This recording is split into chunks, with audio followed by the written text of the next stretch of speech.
नमस्कार दोस्तों, कैसे हैं आप सब। आइए देखते हैं हमारी आज के मुख्य समाचार को। कुशीनगर में दूल्हे के 3 भाइयों समेत 6 की मौत। कार पेड़ से टकराई, गाड़ी काट कर शव निकाले, दुल्हन की विदाई टाली गई। कुशीनगर में बारातियों की ब्रीजा कार पेड़ से टकरा गई। हादसे में 6 लोगों की मौत हो गई। इनमें दूल्हे के 3 चचेरे भाई भी शामिल हैं। 2 लोग गंभीर रूप से घायल हैं। टक्कर इतनी ज़बरदस्त थी कि कार के परखच्चे उड़ गए। यह हादसा देखते ही आसपास के ग्रामीण मौके पर पहुंचे। शव छत विचित अवस्था में कार में फंसे हुए थे। पुलिस ने 1 घंटे की कड़ी मशक्कत के बाद कार को गैस कटर से काटकर सभी शव को बाहर निकाला। कार में सवार 8 लोगों में से 6 की मौके पर मौत हो चुकी थी। 2 गंभीर घायलों को हॉस्पिटल भिजवाया गया। सींधी में लगातार दूसरे दिन पारा 44 डिग्री पार। सीधी के बाद सतना और टीकमगढ़ में सबसे गर्म। 27 शहरों में 40 डिग्री से अधिक है तापमान। मध्य प्रदेश के पूर्वी हिस्से के सींधी लगातार दूसरे दिन सोमवार को भी अधिकतम तापमान 44 डिग्री के पार रहा। मौसम विभाग के अनुसार गर्म हवाएं चलने की वजह से पारा 44.6 डिग्री सेल्सियस दर्ज किया गया है। एक दिन पहले रविवार को तापमान 44 डिग्री दर्ज किया गया था। वहीं 27 शहरों में पारा 40 डिग्री या इससे अधिक रहा है। यूपी में है पारा 42 डिग्री के पार। बिजनौर में ओले गिरे, ज़मीन पर 3 इंच मोटी परत जमी। आगरा में स्कूलों की टाइमिंग बदली गई। यूपी में सोमवार को मौसम के 2 रंग देखने को मिले। सोमवार को 3 शहरों कानपुर, हमीरपुर और झांसी में तापमान का पारा 42 डिग्री के पार चला गया। लखनऊ, प्रयागराज, आगरा समेत 9 शहरों का तापमान 40 डिग्री सेल्सियस के पार रिकॉर्ड हुआ। वहीं बिजनौर में आंधी बारिश के साथ जमकर ओले गिरे। ज़मीन पर 3 इंच मोटी परत जम गई। कई जगहों पर बिजली के खंभे और पेड़ उखाड़ लिए गए।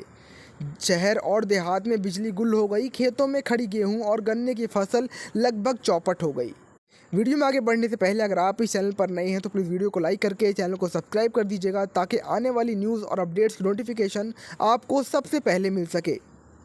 मुर्शिदाबाद हिंसा। सुप्रीम कोर्ट ने पूछा, क्या राष्ट्रपति को आदेश दें? केंद्रीय बलों को तैनाती से इनकार किया। वकीलों के दावे पर भी सवाल उठाए गए। सुप्रीम कोर्ट में सोमवार को बंगाल में राष्ट्रपति शासन लागू करने और पैरामिलिट्री फोर्स तैनात करने की याचिका पर कोई आदेश जारी करने से इनकार कर दिया। याचिकाकर्ता ने अपील की थी कि वक्फ कानून के विरोध में हुई मुर्शिदाबाद हिंसा के बाद कोर्ट इस पर फैसला ले।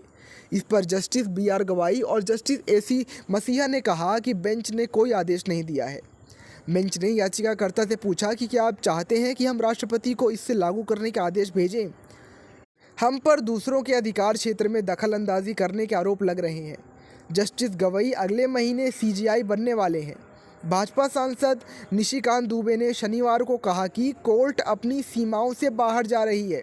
वहीं उपराष्ट्रपति जगदीप धनखड़ बोले कि अदालतें राष्ट्रपति को आदेश नहीं दे सकती। जज सुपर पैरामिलिट्रेट की तरह काम कर रहे हैं। वहीं बड़ी खबर आ रही है भवानी से, जहां पर बंगाल सरकार के खिलाफ VHP का लगातार हो रहा है प्रदर्शन। NIA जांच और राष्ट्रपति शासन की मांग की। नेहरू पार्क से लघु सचिवालय तक निकाली गई रैली। भवानी में विश्व हिंदू परिषद ने स्थानीय नेहरू पार्क से लेकर लघु सचिवालय तक पश्चिम बंगाल सरकार के खिलाफ विरोध प्रदर्शन किया। उपायुक्त के माध्यम से राष्ट्रपति को ज्ञापन भेजा गया। विश्व हिंदू परिषद हरियाणा के प्रदेश मंत्री वरुण कुमार व जिलाध्यक्ष प्रदीप बंसल ने कहा कि जिस तरह से वक्फ एक्ट के विरोध के आड़ में पूरे बंगाल में हिंसा की आग में झोंका जा रहा है, हिंदू पर अत्याचार हो रहे हैं। देश विदेश में हिंदू विरोधी तत्वों को बिना रोके टोके अपने षड्यंत्रों को अंजाम देने की खुली छूट दे दी जा रही है। इससे स्पष्ट है कि बंगाल में स्थिति बेहद संवेदनशील एवं चिंताजनक है। चीन के कीमती मेटल्स की सप्लाई रोकी। गाड़ी, हथियार, एयरक्राफ्ट महंगे होंगे। अब ट्रम्प बोले इलेक्ट्रॉनिक सामान पर भी टैरिफ लगाऊंगा। चीन ने अमेरिका के साथ बढ़ते ट्रेड वॉर के बीच 7 कीमती धातुओं के निर्यात पर रोक लगा दिया है। चीन ने कार, ड्रोन से लेकर रोबोट और मिसाइलों तक असेंबल करने के लिए ज़रूरी मैग्नेट यानी चुंबकों की शिपमेंट भी चीनी बंदरगाहों पर रोक दिए हैं। ये मटेरियल ऑटोमोबाइल, सेमीकंडक्टर और एरोस्पेस बिजनेस के लिए बेहद अहम है। इस फैसले से दुनिया भर में motor vehicle, air expert, semiconductor और हथियार बनाने वाली कंपनियों पर असर पड़ेगा। ये महंगे हो जाएंगे। अब देखना ये है कि क्या ये टैरिफ वॉर लगातार जारी रहता है या फिर इसका जल्दी कोई ना कोई अंत होगा। हमारे साथ यहाँ तक बने रहने के लिए धन्यवाद। अगर आपको वीडियो पसंद आ रही हो तो प्लीज़ वीडियो को लाइक करके चैनल को सब्सक्राइब कर दीजिएगा, ताकि आने वाली न्यूज़ और अपडेट्स की नोटिफिकेशन आपको सबसे पहले मिल सके। ट्रंप ने स्मार्टफोन कंप्यूटर से सेमी प्रैक्टिकल टैरिफ हटाया। सेमीकंडक्टर, सोलर सेल और मेमोरी कार्ड को भी छूट। फैसले से अमेरिका ट्रंप कंपनियों को राहत। अमेरिकी राष्ट्रपति डोनाल्ड ट्रंप ने शनिवार को स्मार्टफोन, कंप्यूटर और अन्य इलेक्ट्रॉनिक इक्विपमेंट से रेसिप्रोकल जैसी टैरिफ को छूट दे दी है। यह घोषणा ऐसे वक्त पर की गई जब कुछ दिन पहले ही अमेरिका ने विदेशी वस्तुओं पर एक सदी में सबसे ज़्यादा टैरिफ लगाया था। अमेरिकी कस्टम एवं बॉर्डर पेट्रोल ने नोटिस जारी किया कि छूट में चीन से अमेरिका आने वाले स्मार्टफोन और इसके इक्विपमेंट समेत कई इलेक्ट्रॉनिक सामान शामिल हैं, जिन पर हाल ही में 145 डिग्री एक्स्ट्रा टैरिफ लगाया गया है। वहीं बड़ी खबर आ रही है बंगाल से, जहां पर ममता बनर्जी ने कहा कि योगी हैं सबसे बड़े भोगी।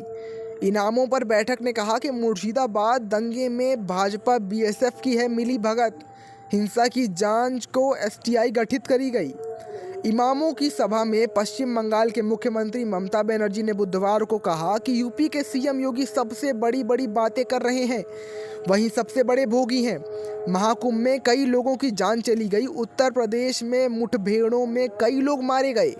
योगी लोगों को रैलियों से नहीं निकलने देते। वक्फ संशोधन अधिनियम के खिलाफ विरोध प्रदर्शन के दौरान हुई मुर्शिदाबाद हिंसा के बाद ममता ने कोलकाता के नेतिजा इंडोर स्टेडियम में कहा कि मुर्शिदाबाद में हुआ दंगा प्री प्लान था। इसमें भाजपा, बीएसएफ और सेंट्रल एजेंसी की मिली भगत थी। बांग्लादेशी घुसपैठियों को देश से बुलाकर दंगे करवाए गए। अब देखना ये है कि ये हिंसा कहाँ तक जाती है, क्या इसका कोई अंत होता है या फिर बंगाल में सचमुच राष्ट्रपति शासन लग जाएगा। बने रहिए हमारे साथ, आप ही अपने न्यूज़ चैनल आप न्यूज़ हिंदी।